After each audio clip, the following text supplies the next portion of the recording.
Hi and welcome to another tutorial for the Refuweegee Hat. Today I'm going to talk to you about how you set up for the decrease rounds and how you work the different decrease stitches.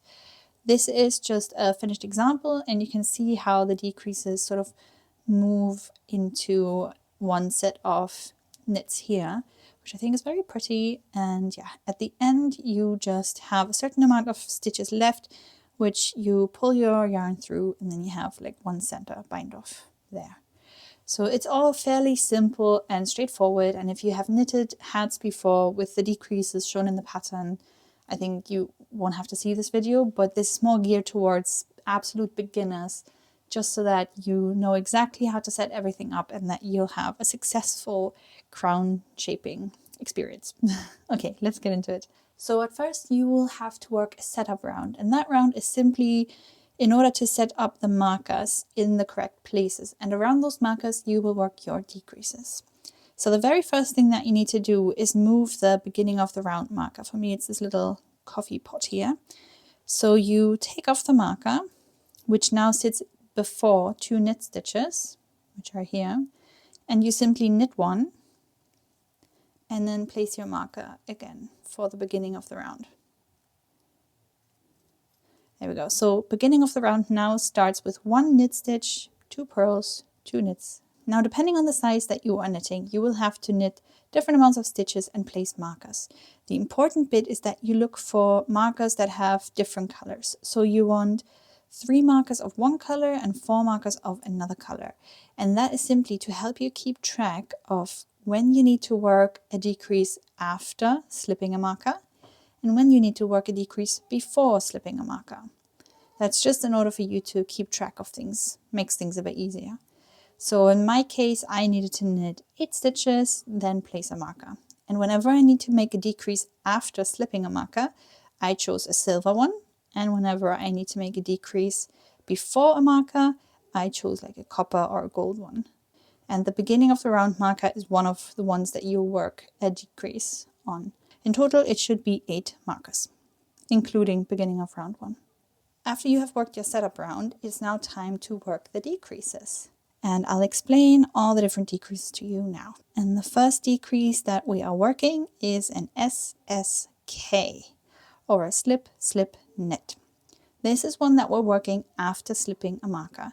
So I've worked up to my marker, it's still on the left needle. I'm going to slip it onto the right needle now. And now I have to do an SSK decrease. So you slip the first stitch from the left needle onto the right one, knitwise. And then you do that again with the second stitch on the left needle. And now you knit these two together by putting your left needle into the front of the stitches. And then grabbing the yarn on your back needle and pulling it through. There you go. And now you've made a decrease, an SSK decrease. Naturally, this will now disrupt your 2x2 rib flow because you're only ever working one decrease at a time, but that's okay. You will just continue knitting the stitches as they present. So if it looks like a knit, you will work it as a knit. If it looks like a purl, you will work it as a purl. So now we're going to go until 2 stitches before the next marker. I am 2 stitches before my next marker, and these copper ones are the ones that I need to work decreases before. And in this case, it's a simple knit 2 together. So I have these 2 stitches on the left needle. I just go in as if to knit, take my yarn, pull through, and there you go. That's a knit 2 together. And then I slip my marker. And that's just how you continue on until the end of the round. There's one more type of decrease that you will work in the decrease round 2, which is just spelled out, but it's basically a centered single decrease. So you knit 1 stitch, then you move it back to the left needle. And then you grab the second stitch on your left needle, which is not knitted, so this one here, and just pull it over. And that's how you reduce 1 stitch. And then you put this stitch back onto your right needle because it has the working yarn attached to it, and that needs to be on the right needle. So that's how you work a single centered decrease, which comes up in decrease round 2. So this is how you work the decreases in the Refuweegee Hat pattern. I hope this helped you. If not, there is a support email, so please do get in touch if you have any more specific questions.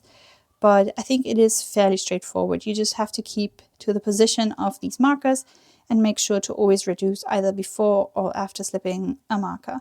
But hopefully having different colors will just be another visual reminder for you as to when you need to reduce the stitches. I hope you enjoy knitting this, and if you have any more questions, just get in touch.